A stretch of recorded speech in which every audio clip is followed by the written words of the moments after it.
इस कार्यक्रम के प्रायोजक हैं कृषि एवं किसान कल्याण मंत्रालय, भारत सरकार। हर जोखिम से निकल कर फसल आए, सुरक्षित हो जाए, फसल बीमा से हर किसान अब आत्मनिर्भर हो जाए। संकट के समय प्रधानमंत्री फसल बीमा योजना किसानों के लिए वरदान है। अब सूखा पड़े या बाढ़ आ जाए, कोई डर नहीं। अब ओले पड़े या कीट पतंगे फसल खा जाए, कोई फिक्र नहीं, क्योंकि हमने लिया है प्रधानमंत्री फसल बीमा। बुआई से फसल कटाई तक हर जोखिम का दावा, न्यूनतम प्रीमियम पर अधिकतम भुगतान का वादा। योजना से हर साल जुड़ रहे हैं 5 करोड़ से ज्यादा किसान। अब आपकी है बारी। नजदीकी कृषि कार्यालय, सहकारी समिति, बैंक शाखा, अधिकृत बीमा कंपनी या जन सेवा केंद्र में स्वेच्छा से करा सकते हैं पंजीकरण। फसल बीमा पोर्टल या फसल बीमा ऐप द्वारा भी कराया जा सकता है पंजीकरण। प्रधानमंत्री फसल बीमा योजना, आपकी फसलों का संपूर्ण सुरक्षा कवच। कृषि एवं किसान कल्याण मंत्रालय, भारत सरकार। और अब चलते हैं और बात करते हैं आज के मेहमान से। चलिए श्रोताओं, बात करते हैं बैतूल बाजार की कृषक बहन श्रीमती रीता वर्मा जी से। रीता जी, आपका बहुत बहुत स्वागत है हमारे कार्यक्रम ग्राम लक्ष्मी में। नमस्ते।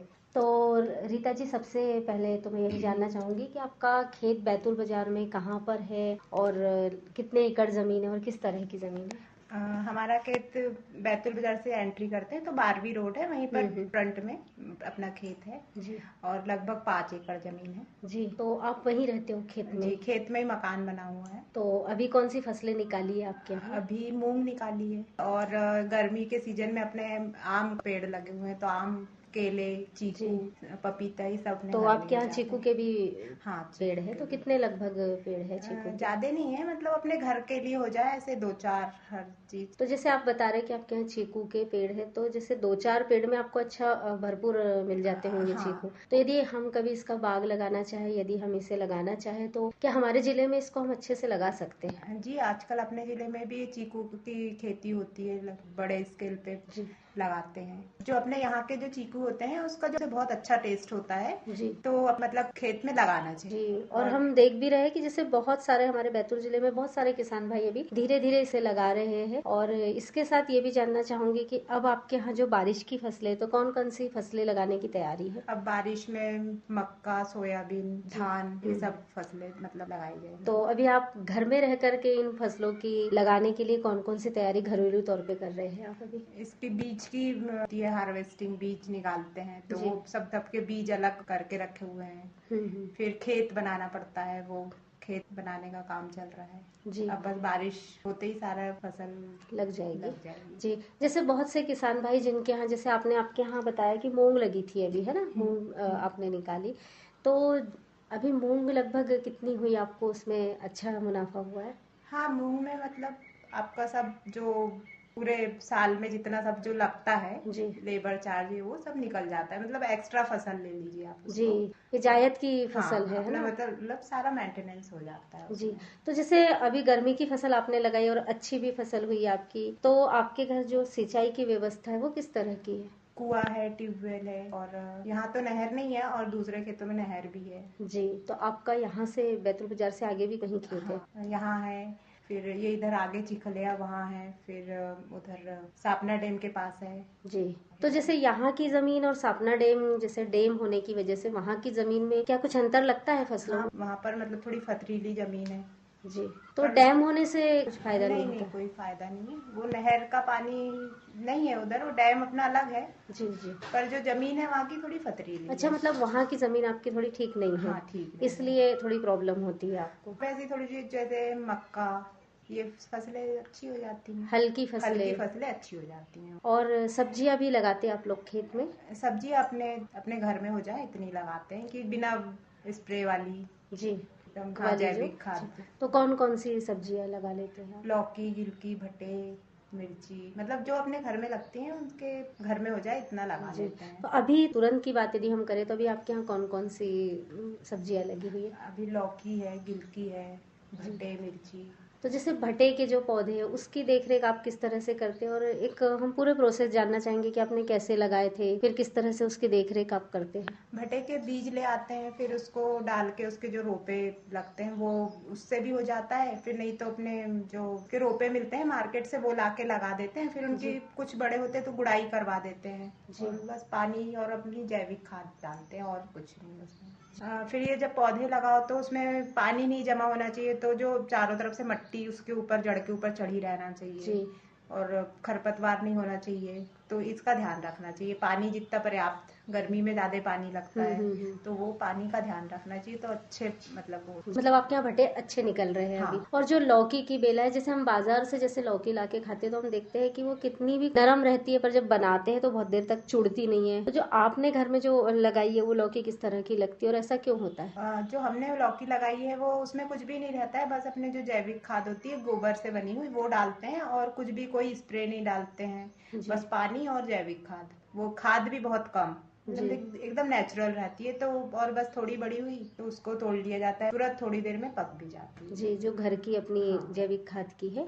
जैसे हम जैविक की बात कर रहे हैं तो आपके यहाँ जैविक खाद आपको कहाँ से उपलब्ध होती है? जैविक खाद अपने यहाँ गाय हैं तो उनके गोबर से गोबर गैस भी बनती है और जैविक खाद भी जी बन जाती तो है। गोबर गैस में किस तरह की प्रोसेस रहती है? गोबर गैस में तो गोबर गैस का प्लांट होता है, तो गोबर उसमें डाला जाता है, फिर पानी डाल के घोलते हैं, फिर उससे गैस बनती है, और जो निकलता है वेस्टेज उससे खाद बन जाती है। तो वो उससे निकाल कर हम तुरंत ही अपने खेत में डाल सकते हैं? तुरंत नहीं डालते हैं, जैसे कुछ 6 महीने बाद ऐसे, और उसमें केचुए डाले जाते हैं, तो कुछ 6 महीने बाद वो डालने लायक हो जाती है। जी, अच्छी भुरभुरी हो जाती होगी। और इसके साथ और कोई भी तरीके से जैविक खाद बनाते हैं आप? नहीं, हम बस सिंपल यही प्रोसेस है जो आपके यहाँ गोबर गैस प्लांट है उसी से जो बनती है। जी, और मैं यहाँ ये भी जानना चाहूंगी कि आपके खेत में जैसे आपने बताया सब्जियाँ, फल भी लगे हुए, केले लगे हैं, चीकू लगे हैं, आम लगे हैं, इसके साथ आपके खेत में क्या आप फूलों की भी खेती करते हैं? हाँ, फूल खेती नहीं करते हैं, मतलब बहुत से पौधे गुलाब के, और लगभग जो बड़े फूल होते हैं उनके सारे पौधे लगे। जी, तो गुलाब कितने प्रकार के लगे हुए हैं? लगभग सब प्रकार के, अभी गर्मी में नहीं है, मतलब कम हो गए हैं, पर लगभग हर टाइप। जी,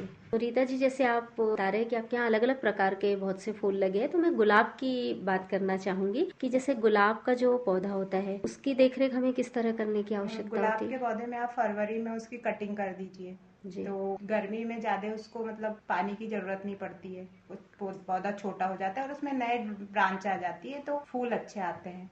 और लगभग जैसे जिस पौधे में फूल एक बार कली आ गई तो फिर उसकी और कटिंग कर दीजिए, तो उसके बाद और ब्रांचेस आती है, उसमें और ज्यादा फूल आपको मिलते हैं। जी, और इसमें खाद पानी की व्यवस्था? खाद यही अपनी जो गोबर की खाद होती है वो डालते हैं। और दूसरे कौन से फूल लगे हुए हैं आपके खेत में? गेंदा और गुलाब और गुलहड़ में लगभग हर वैरायटी मिलेगी आपको। जी, जितने कलर हैं 8-10 कलर हैं। जी, और शायद गुलहड़ के जो पौधे होते हैं उसकी बहुत ज्यादा देखरेख की भी आवश्यकता नहीं होती है? हाँ, नहीं, उसको कुछ कटिंग भी नहीं करना पड़ता है, ऐसा बस साल में 2 बार कटिंग करती हूँ मैं जी। और बहुत अभी गर्मी में भी बहुत मिल जाते हैं जी। आपने जैसे फूल के पौधे भी लगाए तो उसमें नीचे जो जमीन में खरपतवार हो जाती है उसको साफ करो, और पानी जी आजू बाजू सब सफाई रहना चाहिए, और पानी की व्यवस्था रहना चाहिए उसमें गर्मी में, और निंदाई गुड़ाई बराबर पर्याप्त मात्रा में करते रहना चाहिए जी। और रीता जी जैसे कि हमारे बहुत से किसान भाई आधुनिक खेती करते हैं और आपके यहाँ भी जैसे ट्रैक्टर दिख रहा है, तो मैं यहाँ जानना चाहूंगी कि कौन कौन से यंत्रों का आप उपयोग करते हैं और यंत्रों का उपयोग करने से हमें खेती में किस तरह के फायदे हो? सिंचाई के लिए जो स्प्रिंकलर होते हैं उसका उपयोग करते हैं, फव्वारा जिसे बोलते हैं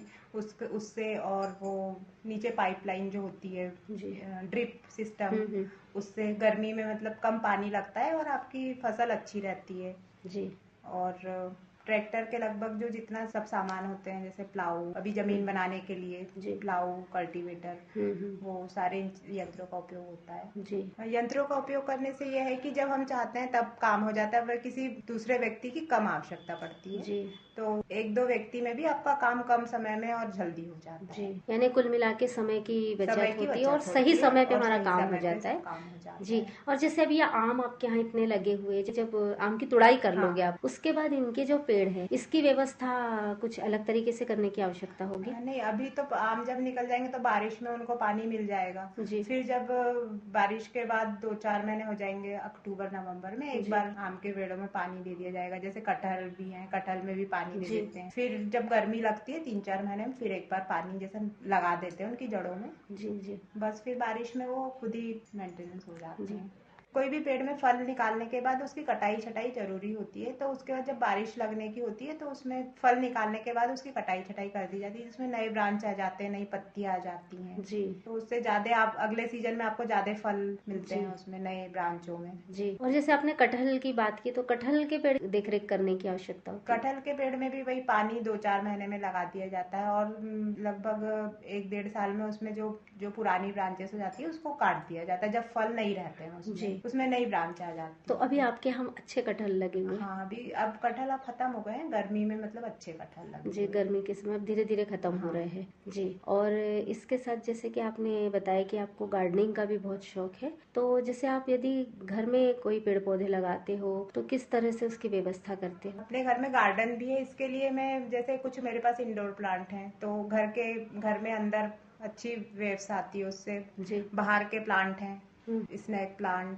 मनी प्लांट हो गए, जेड प्लांट हो गए, लगभग हर वैरायटी इन चीजों की मिल जाएगी आपको। फिर ठंड का सीजन आता है तो पालक, गाजर ये डाल दी जाती है जी। तो आप ये सारी चीजें घर में निकाल ये सारी चीजें ठंड में घर में हो जाती हैं जी। और इसके साथ हम इतनी सारी आपसे खेती बाड़ी से संबंधित बात कर रहे हैं, और अब चलते चलते आप हमारे सभी श्रोताओं से, सभी भाई बहनों से क्या कहना चाहेंगे? इस बार हमारे बैतूल जिले में भी मतलब इतनी गर्मी नहीं होती थी, इस बार बहुत ज्यादा गर्मी है। इसके लिए हम सभी को ये करना चाहिए कि लगभग हम जितने प्लांट लगा के उनको देख सके 2-3 साल तक के, उतने प्लांट लगाना चाहिए और 2-3 साल तक उसकी बराबर देख रेख करना चाहिए। तो इससे ये जो अपना टेम्परेचर बढ़ा हुआ है वो ठीक होगा। फल जो होते हैं आम के अपने लगाए तो आम के सीजन में आपको आम भी मिलेंगे, आजकल 2-3 साल में आम जाते हैं। और सही कहा कि हम ये 2 पेड़ भी यदि हम लगाते हैं तो आने वाली पीढ़ी के लिए बहुत फायदेमंद होता है। और सच में इस बार हमारे बैतूल जिले में पहली बार इतनी ज्यादा गर्मी हो रही है, क्योंकि हमारे जिले में ठंडक बहुत रहती थी है ना, पर इस बार सच में बहुत गर्मी हो रही है। इसलिए हम सभी ने, यदि हम बैतूल वासी यदि 2-2 प्लांट भी लगाते हैं तो ये हमारे बैतूल जिले के लिए बहुत अच्छी बात होगी, हमारे बैतूल जिले के पर्यावरण और हमारे पूरी प्रकृति के पर्यावरण के लिए अच्छी बात होगी। और रीता जी, आपने इतना बहुमूल्य समय दिया और हमसे इतने अच्छे खेती बाड़ी से संबंधित विचार बांटे, उसके लिए आपका बहुत बहुत धन्यवाद। जय राम जी की जय राम।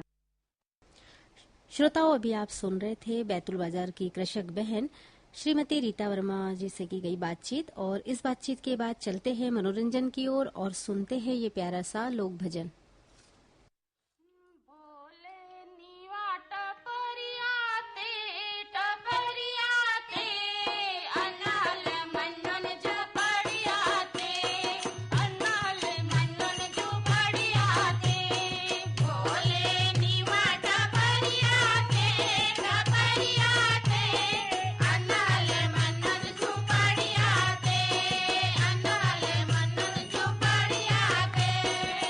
मैं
निर्मला गोहिया और सखियों की आवाज में अभी आपने सुना ये लोकगीत, और इस लोकगीत के बाद चलते हैं और करते हैं हमारी आज की कृषि चर्चा। श्रोताओं, जैसा कि अगर हम सब्जियों की बात करें तो बहुत सी सब्जियां हमें बेलों से प्राप्त होती है। इसी तरह बहुत से फूल जो होते हैं वो भी हमें बेलों से प्राप्त होते हैं। अब सब्जियों की अगर हम बात करें तो जैसे खीरा, कद्दू, लौकी, गिलकी, कुंदरू और भी बहुत सी सब्जियां हैं जो हमें बेलों से प्राप्त होती हैं। अब इन्हें लगाने के लिए हमारे किसान भाई बेलों के अनुसार प्रबंधन करते हैं, क्योंकि बाकी की जैसी हम सब्जियों की बात करें तो जैसे भट्टा हो गया, टमाटर हो गए और दूसरी जो सब्जियां गोभी हो गई, इनको अलग तरीके से लगाया जाता है। लेकिन जो बेल वाली सब्जियां होती है इसकी विशेष देखरेख और विशेष व्यवस्था की आवश्यकता होती है, क्योंकि जो इनके पौधे होते हैं उनको सहारे की आवश्यकता होती है। इनकी जो बेल होती है उसको सहारे की आवश्यकता होती है और उन्हें दिशा देना जरूरी होता है। जैसे हमारे किसान भाई उसे किसी रस्सी से बांध देते हैं या ऊपर की ओर चढ़ाने के लिए किसी लकड़ी में उसको लपेट देते हैं और उसे आगे बढ़ने देते हैं। यदि बेलें जमीन पर फैलने लगती है तो उसके फल, उसके पत्ते और उसकी जो टहनियां होती है वो भी खराब होती है। इसलिए बेलों को ऊपर चढ़ाना बहुत जरूरी होता है और जब हम इसे ऊपर चढ़ा देते हैं तो इसमें फल बहुत सुरक्षित तरीके से लग जाते हैं, यानी इसके जो फल है उसकी सुरक्षा होती है। और इसके लिए हमारे जो किसान भाई है मचान और जाली का भी सहारा लेते हैं। इसी के साथ हमें इसकी अच्छी वृद्धि के बारे में हम सोचते हैं तो सबसे जरूरी होता है कि अच्छी जल निकासी व्यवस्था होना चाहिए, क्योंकि भाई अब हम देख रहे हैं कि जून का जो महीना है वो आधा माह तो निकल ही चुका है और आज तो बारिश भी हो गई है और पहले से भी हम देख रहे हैं कि कुछ जगह में बारिश हो रही है और अभी बीच में होने के बाद अब आज अच्छी बारिश हुई है हमारे बैतूल जिले में। तो बारिश का समय है, तो इस समय हमें कोई भी फसल की यदि हम बात करते हैं तो अच्छी जल निकासी की व्यवस्था रखने की आवश्यकता होती है। और उसी के साथ साथ जैसा कि हमने पानी की समस्या से हम जूझे रहे थे अभी तक के, तो हमें पानी जो होता है मतलब जल संरक्षण की भी व्यवस्था करने की आवश्यकता है। और हमारे बहुत से किसान भाइयों से हमने बात की तो उन्होंने इसकी तैयारी पूर्व में ही कर ली थी, जो वर्षा का जल है उसको संरक्षित रखने के लिए, उसका संरक्षण करने के लिए। और अभी तो मतलब जो फसल है उसमें यदि जल निकासी की अच्छी व्यवस्था हो तो यह उचित होगा, क्योंकि अधिक वर्षा होती है तो उसकी वजह से यदि जल जमाव हो जाता है तो जो पौधे की जड़ होती है वो खराब हो जाती है। तो इसलिए ये करने की आवश्यकता होती है। और अभी जैसे कि हम देख रहे हैं कि बारिश भी थोड़ी हो रही है, ऐसी बहुत ज्यादा बारिश नहीं हो रही है और गर्मी अभी भी थोड़ी बनी हुई है। तो इस समय हमें आवश्यकता अनुसार हमारी जो बेलाएं हैं उसमें पानी देने की आवश्यकता है, सिंचाई करने की आवश्यकता है। उसके साथ साथ उसकी साफ सफाई, निराई गुड़ाई इसको भी करना सही होगा। जैसे कि फल टूटने के बाद भी हमें ध्यान देने की आवश्यकता होती है कि उसमें कोई सूखे पत्ते हो या जड़ों के पास यदि व्यवस्थित साफ सफाई नहीं या जड़ों के पास थोड़ा मिट्टी कड़ी हो गई है तो उस समय हमें निंदाई करना बहुत जरूरी होता है। गुड़ाई करके सफाई करना सबसे आवश्यक बात होती है।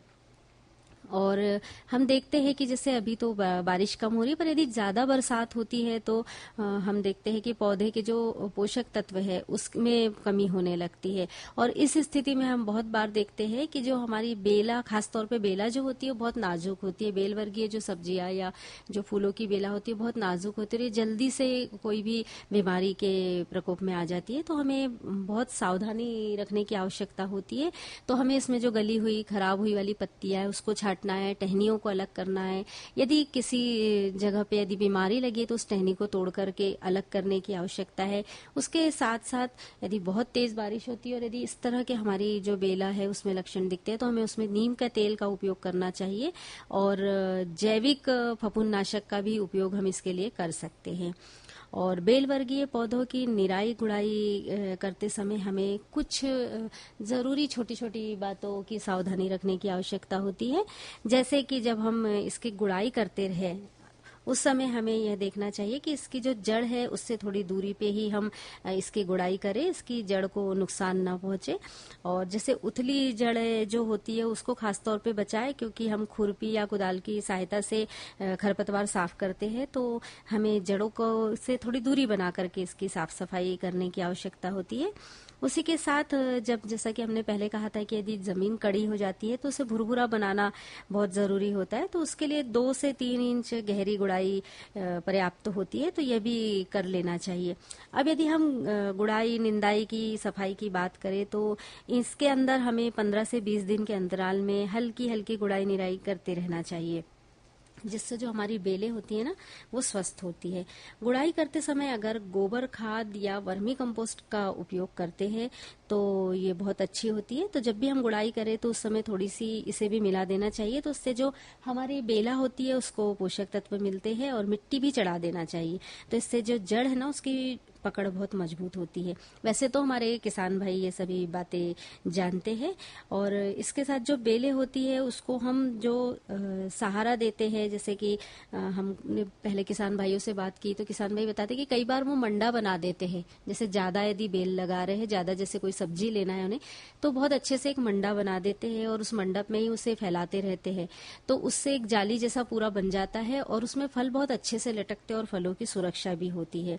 तो इस तरह से मंडप भी बना करके यदि ज्यादा इसमें करना है तो हमारे किसान भाई लगा सकते हैं। और जैसे हमने मिट्टी चढ़ाने की बात कही थी, तो यदि मिट्टी इस पे चढ़ती है तो जो हमारी बेला होती है उसकी जड़ बहुत मजबूत होती है। और यदि हम बार बार निराई गुड़ाई से बचना चाहते हैं और ज्यादा खरपतवार भी उगने देना नहीं चाहते हैं, तो उसके लिए पौधे के आसपास हमें सूखी पुआल जो होती है वो या पत्तियों को बिछा देना चाहिए, यानी मल्चिंग कर देना चाहिए, जिससे खरपतवार कम उगने लगते हैं। और यदि इस तरह से हम समय समय पर पौधे बेलों का ध्यान रखते हैं, समय पर सिंचाई, खाद प्रबंधन, निराई गुड़ाई करते हैं, तो हमें स्वस्थ फसल मिलती है। तो श्रोताओं, ये थी हमारी आज की कृषि चर्चा, और इस कृषि चर्चा के बाद चलते हैं और आपको सुनवाते हैं ये लोकगीत।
और इसी लोकगीत के साथ संपन्न होता है आज का हमारा कार्यक्रम किसान वाणी के अंतर्गत हमारी बहनों का कार्यक्रम ग्राम लक्ष्मी। आज्ञा दीजिए अर्पणा को, फिर मिलेंगे नई जानकारियों के साथ। आप स्वस्थ रहे, मस्त रहे, इसी आशा के साथ। जय राम जी की, जय जवान, जय किसान। अरे अरे अरे क्या कर रहा है? इधर इधर इधर, हम बोल रहे हैं तेरे बीजू का। पुतला बोल रहा है? पक्षियों से तो हम खेत को बचा लेते हैं, पर इन घातक रसायनों से कैसे बचाएं? मतलब? देख बेटा, तू जो ये अंधाधुंध रसायन मिलाता है ना, मिट्टी की सेहत बिगड़ने लगी है। और जब माटी ही कमजोर पड़ जाएगी तो उपज कैसे सेहतमंद होगी? अरे पहले ऐसा नहीं था। पूछना अपने बड़े बुजुर्गों से, कैसे फसल लहलहाती थी, शुद्धता झलकती थी। माटी भी तंदुरुस्त और लोग भी। अब पहली वाली बात कहाँ? पर अब तो सभी डाले हैं। सब नहीं, आज भी लाखों जागरूक किसान परंपरागत विधि से फसल उगा रहे हैं। खर्चा कम और उपज की कीमत भी बेहतर पा रहे हैं। सच है? रे बेटे, एक्सपीरियंस से बता रहे हैं, धूप में बाल सफेद नहीं किए हैं। ठीक है भाई, मैं भी आज से जैविक खेती शुरू करूंगा। माटी से प्रेम की परंपरा है, परंपरागत खेती। इस कार्यक्रम के प्रायोजक थे कृषि एवं किसान कल्याण मंत्रालय, भारत सरकार।